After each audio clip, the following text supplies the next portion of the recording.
प्रिय भाई एवं भौणी माने आपण जीवन रे धन नथिले आपण धन कमाई पारिबे, टंका नथिले आपण टंका कमाई पारिबे, गाड़ी नथिले आपण गाड़ी किणी पारिबे, आपण को घरे आपण सुना नथिले सुना किणी पारिबे, आपण को जीवन रे आपण को परिवार जा अभाव होता आपण ता किणी पारिबे, आनी पारिबे, हेई पारिबो। आपण को जीवन रे बंधु नथिले बंधु मिली पारे, सांग नथिले सांग मिली पारे।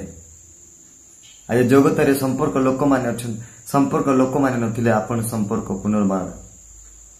करि पारंती। समस्त विषय जगत रे आपण पुनर्बार करि पारंती, मिली पारे, सब विषय मिली पारे। किंतु प्रभु को लोक माने थोरे जदि निज जीवन ठारू अपना पिता माता चली जीवे, छाड़ी देवे, चली जीवे, आपन को छाड़ी पिता माता केबे मिलिबे नाही।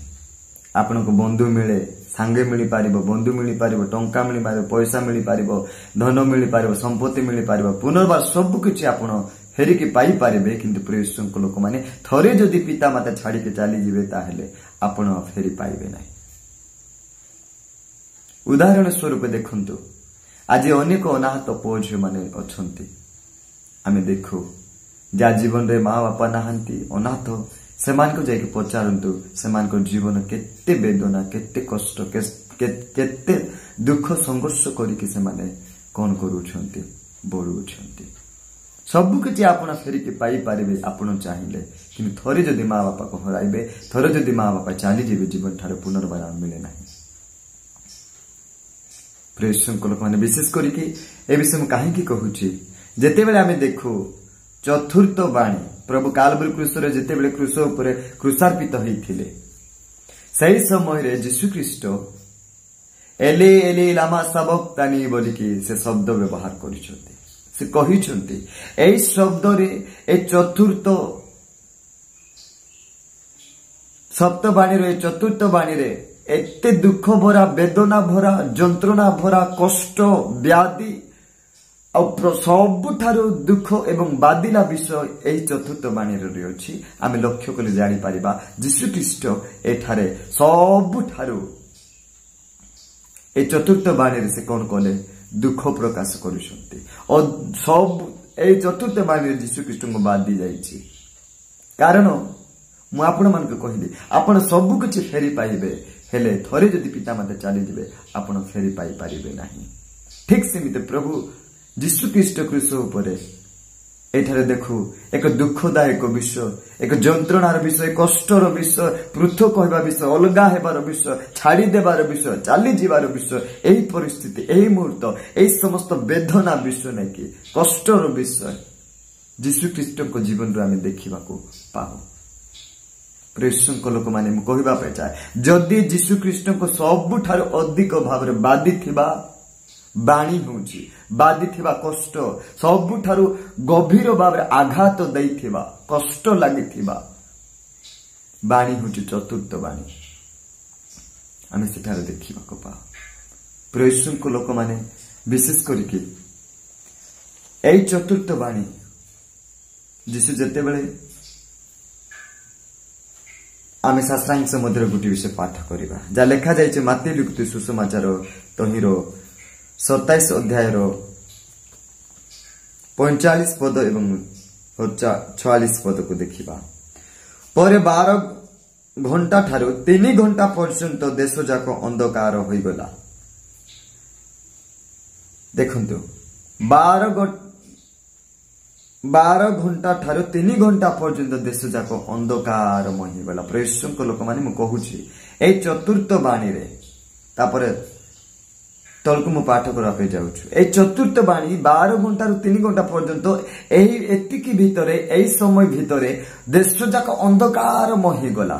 आपण जानिले दुख करिवे, एटा गोटे रहस्यमय, एक दुखदायक, एक गुरुत्वपूर्ण आ एई भीतर अनेक विषय यीशु को ठारे घट जाय अछि। ଯୀଶୁଙ୍କ ନିକଟରେ ହେଇଯାଉଛି। ଯୀଶୁ ବହୁତ ଆଘାତ, ବହୁତ ବେଦନା, ବହୁତ କଷ୍ଟ ପ୍ରଭୁଙ୍କ ବହୁତ ବାଦି ଯାଇଅଛି। ପ୍ରିୟ ଈଶ୍ୱରଙ୍କ ଲୋକମାନେ, ଆରେ ଆପଣଙ୍କୁ ମୁଁ କହିବା ପାଇଁ ଚାହେଁ 12 ଘଣ୍ଟା ଠାରୁ 3 ଘଣ୍ଟା ପର୍ଯ୍ୟନ୍ତ ଅନ୍ଧକାର ଦେଶ ଯାକ ହେଲିଗଲା, ଘଟିଗଲାର ଅର୍ଥ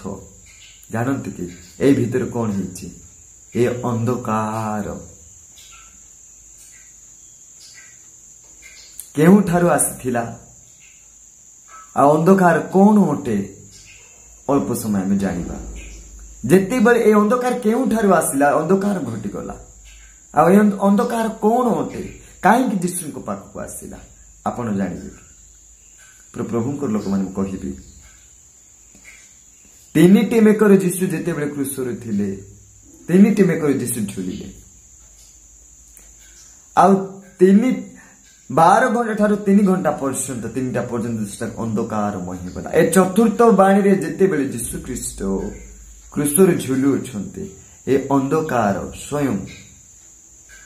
ପାତାଳ ଭିତର ଠାରୁ ଆସିଅଛି, ପାତାଳ ଠାରୁ ଆସିଲା। ପ୍ରେସଙ୍କ ଲୋକମାନେ, ଯେତେବେଳେ ଅନ୍ଧକାର ଆସିଲା,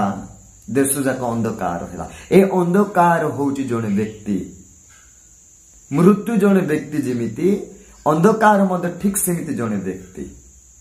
এই চতুর্থ বাণীরে যীশু খ্রিস্টଙ୍କ ବହୁତ ଆଘାତ ହେଇଛି। ଏଟା ପାତାଳ ଭିତରୁ ନାଇଁ କି ଅନ୍ଧକାର ଆସିକି ଯୀଶୁଙ୍କ ଉପରେ କବ୍ଜା କରିଛି, ଯୀଶୁଙ୍କ ଉପରେ ଆସିଛି।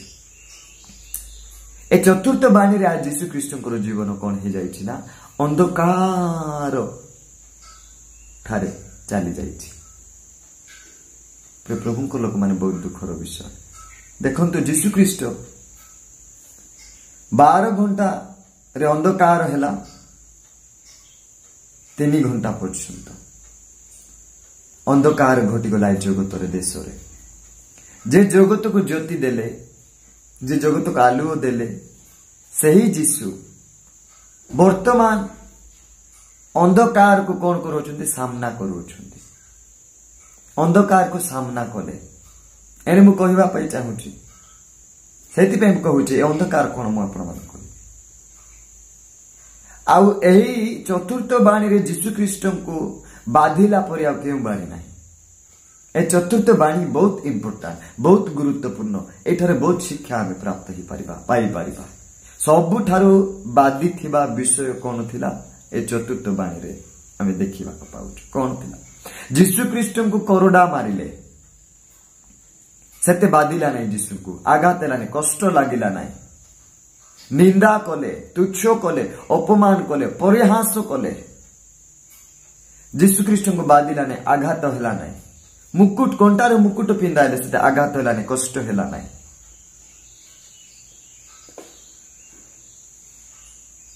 ବୋଜର କ୍ରୁଶ,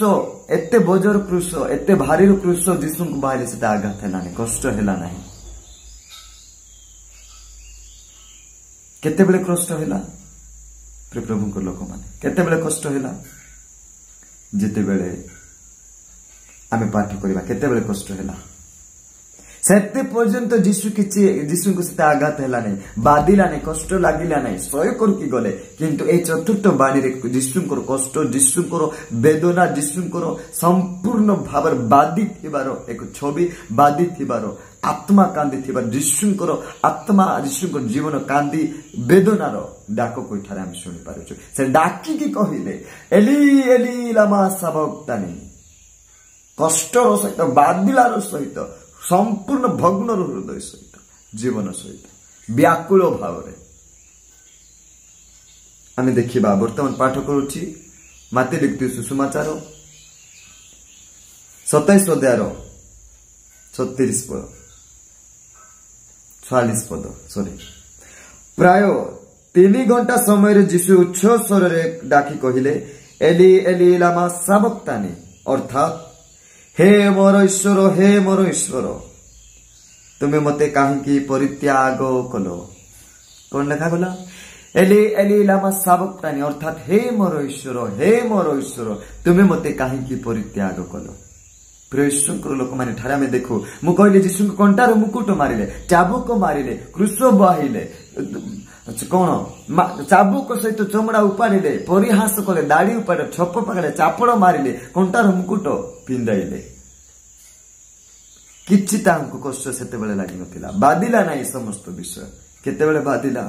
जेतेबेले आपना पिता हस्त छाड़ी देउछंती साथ छाड़ी देउछंती जेतेबेले से एकेला ही जाउछंती एकेला हे गले जेतेबेले पिता छाड़ी देउछंती त्याग कर देउछंती सेतेबेले से संपूर्ण भाव ना कि कौन क्रंदन सहित व्याकुल सहित डाकुछंती हे ईश्वर मते काहे परित्याग काहे छाड़ी देलो मो सहित पर्यंत थिलो एबे मते काहे छाड़ी देलो से व्याकुल होई गले पिता जेतेबेले पुत्रन को छाड़ी देले सेतेबेले यीशु ख्रीष्ट को बहुत बाधिला यीशु ख्रीष्ट को कष्ट हैला सेतेबेले संपूर्ण भाव रे तांको आघात हैला कष्ट हैला संपूर्ण भाव रे दुख हैले से कारण प्रियसंकल मन जानती कि दिने स्वर्ग रे पितांकर हृदय रे यीशु रहउथिले पितांको जीवन रे यीशु रहउथिले पितांक स्वर रे यीशु रहउथिले पितांको कोल रे यीशु रहउथिले सेही पिता जेते बेले पुत्रंकर हाथ छाड़ी देले सेते बेले बहुत आघात हैला सेते बेले बहुत बादिला सेते बेले बहुत कष्ट हैला पुत्र को बहुत जंत्रणा हैला एणु करी से चिल्लाई की कहिले एणु करी क्रूस रे तीनटा मेकर थाई के से उच्च स्वर रे कहिले हे एली एली लामा सबक्तानी एली एली लामा सबक्तानी हे ईश्वर मते काहे की परित्याग कलो दुख भरा वेदना भरा जंत्रणा भला डाक थिला जहा कि एही सप्तबाणी रो चतुर्थ बाणी बहुत आघात जनक कष्टदायक वेदनादायक एठार आम देखु यीशु ख्रीष्ट जीवन रे प्रिय प्रभुंकर लोक माने मु गोटे विषय आपण मान को कहबा पाई चाहे धन नथिले आपण कांदंतु नाही अभाव थिले कांदंतु नाही दरिद्र थिले कांदंतु नाही समस्या आसिले कांदंतु नाही किंतु केतेबेले कांदिबे परिस्थिति आसिले कांदंतु नाही समस्यार झड़ बतास आसिले कांदंतु नाही जीवनर अभाव थिले कांदंतु नाही के जीवन तो आपण जिमिति अछिने सेमिति जो प्रकार थांतु नाही कांदंतु नाही कौन से विषय के द्वारा कांदंतु नाही जदि कांदिबे जदि व्याकुल हेबे जदि दुख हेबे जदि कष्ट होबो जदि बादिबो जदि आघात हेबो तो सत्ते बेले होआ सत्ते बेले देखा जिबा उचित आ सत्ते बेले आपण थारु मो थारु जा हेबा उचित प्रश्नकला जेते बेले यीशु आम जीवन ठारू आम ठारू जेते बेले मो ठारू आ तुम ठारू जेते बेले दूर को चली जीवे सेते बेले कांदिबार अछि सेते बेले ठीक एमिति कांदिबा पड़िबो कौन से समस्या को नहीं दुख को नहीं कष्ट को नुह कौन से अभाव को नहीं कौन से परिस्थिति को नहीं कांदिले चलिबो नहीं जेते बेले यीशु ख्रीष्ट आपनक जीवन ठारू मो जीवन ठारू जेते बेले दूरई देउचंती अलगा ही जाउचंती पृथक कहि जाउचंती सेते बेले कांदंतु हे पिता हे प्रभु कांदंतु प्रभु मु सत्य बेले कांदे प्रभु तुम छाड़ी देबो प्रभु मो जीवन छाड़ी देबो तुम जदि छाड़ी देबो तुम जदि दूर को चली देबो तुम जदि त्याग कर देबो मो जीवन मो अनाथ हो जीवी सत्य बेले कांदिबा दरकार यीशु कांदिले यीशु डाक पकाइले यीशु उच्चस्वर कले व्याकुल रोदन कले संपूर्ण भाव आघात सत्य बेले जेते बेले पिता अपना पुत्र को हाथ छाड़ी देले त्याग कले एने मु कहबा पे चाहती होय तो आपण को जीवन रे ए दुनिया छाड़ी देउ किंतु प्रभु आपण को न छाड़ंतु आपण को जीवन रे लोक छाड़ी देंतु परिवार छाड़ंतु निजर बंधु वर्ग छाड़ंतु पड़िसा छाड़ंतु ए जगत लोक मान त्याग करंतु छाड़ी देंतु समस्त हस्त छड़ाई जांतु किंतु मु कहबा पे चाहे जेते बेले से पर्यंत कांतु दरे से पर्यंत दुख होंतु से पर्यंत आघात न हो जेते बेले यीशु ख्रीष्ट आपण को जीवन रो आपण को लाइफ रो चली जेबे सेते बेले आपण कांतु दुख करंतु प्रभु लोक माने कारण यीशु ही आम जीवन रे से सर्वसर्वा अटंती यीशु को बिना जीवन शून्य यीशु को बिना जीवन किछि नो एनु प्रभु लोक माने जेते बेले देखो एठारे जेते बेले देश जाको अंधकार घटी गला ए अंधकार पाताल भीतर ठारू आसीथिला कहीं पाताल पाताल भीतर ठार अंधकार एक व्यक्ति अटे। ए अंधकार जीशु पाखक आसी घेरिला जेते बेले जीशु ख्रीष्ट डाक पकाले अंधकार घेरीगला जीशु डाकिले ए अंधकार पाताल भीतर आसिला आ संपूर्ण भाव ना कि जीशु ख्रीष्ट को कौन कला कब्जा कला जेते बेले मृत्यु जीशु को ऊपर को आसिला पाताल मध्य जीशु को संपूर्ण भाव घेरी देला। ए पाताल मध्य अंधकार जीशु को संपूर्ण भाव घेरी देला आउता पातालर अंधकार थिला पाताल भीतर अंधकार थिला एटा प्रवेश लोक मैंने कहवा पाई चाहे ए अंधकार पातालर अंधकार एक व्यक्ति अटे मृत्यु मध्य गोटे व्यक्ति अटे एणुक ए चतुर्थ बाणी जिते जीशु ख्रीष्ट डाक पकाए अंधकार तांको ऊपर आसिकी कब्जा कला घेरिला मृत्यु मध्य आसिकी घेरिला आउ ए पाताल आसिथिबा अंधकार मृत्यु को ए अंधकार मृत्यु को नहीं पाताल को टाणिकी नेला जीशु को जीवन ता घटिला प्रेस लोक मैंने कहवा पाई चाहे विशेष करके प्रकृत जंत्रणा जीशु सेते बेले जानी पारिले जेते बेले आपनार पिता पुत्र को हस्त छाड़ी देले हाथ छाड़ी देले आ जीशु ख्रीष्ट प्रकृत जंत्रणा जीशु शरीर छाड़िला परे जाई जानी पारिले प्रभु को नाम गौरव प्रेस लोक मैंने कहवा पाई चाहे शरीर ठारू जीवन चली जीवा होची मृत्यु जीशु ठारू दूर को चली जीवा ही मृत्यु हेबा जीशु ठारू अलगा हेबा ही मृत्यु हेबा जीशु ठारू पृथक ही जीवाटा ही मृत्यु अटे जीशु ठारू संपूर्ण संपूर्ण भाव विच्छिन्न हेबाटा होची मृत्यु अटे जेते बेले पिता ठारू से एही चतुर्थ बाणी रे जीशु ख्रीष्ट अलगा हो गले पिता हाथ छाड़ी देले सेते बेले जीशु ख्रीष्ट को मृत्यु हेबार विषय देखा गला से मृत्यु हो गले अंधकार आसिला आउ सही अंधकार ए मृत्यु को धरी पाताल को गभीर को चली गला प्रेस लोक मान कहवा पाई चाहे आम जब लिखा से संपूर्ण भाव दिने आदम परमेश्वर को ठारू दूरेले किंतु ठार आम देखू जा आदम कहिबार थिला हे परमेश्वर हे प्रभु हे ईश्वर हे पिता मोठार दूर को जाओ मोठार दूर को जाओ मोठार त्याग मत त्याग करो ना बोली आदम डाकिबार थिला किंतु एठारे द्वितीय आदम हे कि जीशु ख्रीष्ट पिता को डाकु अछंती मते त्याग करो ना मोठार दूर को जाओ ना बोली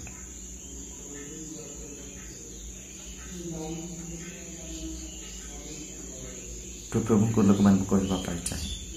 ए चतुर्थ बाणी बहुत दुखदायक आघातजनक बाधिची तो बाधिची यही चतुर्थ बाणी रे जीशु को बहुत आघात बाधि जाइए चतुर्थ बाणी रे ही जीशु ख्रीष्ट कौन होती मृत्यु आसी मृत्यु को जीवन को पाताल को नहीं तो प्रभु को लोक मैंने कहवा पाई चाहे आज आम जीवन रे अनेक परिस्थिति अनेक समस्या अनेक विषय आसिकी आमको दूर को टाणी नहीं जाए तथापि आपण व्यस्त हूँ ना विचलित हूँ ना सेते बेले आमे विचलित होगा दरकार आमको बाधिबा दरकार आम किसी थाऊ कि न थाऊ किसी रो कि न रो किंतु जेते बेले जीशु आम जीवन रे नाहांती आम ठारे नाहांती सेते बेले आमे दुख होगा दरकार एने प्रभु कहले गोटे विषय एली एली लामा साबक्तानी एली एली लामा साबक्तानी आज आसो आम जीवन में प्रभु जब दूरवर्ती न हे प्रभु धीरे न जीव आमको त्याग न कर आमको छाड़ी न देवे एणुक यही जीवन को प्रभु को हस्त दे प्रभु को ठारे रही यही जीवन सर्वदा जेपरी प्रभु को ठार लगी रहा से प्रेस लोक मैंने आम जाग्रत हेबा।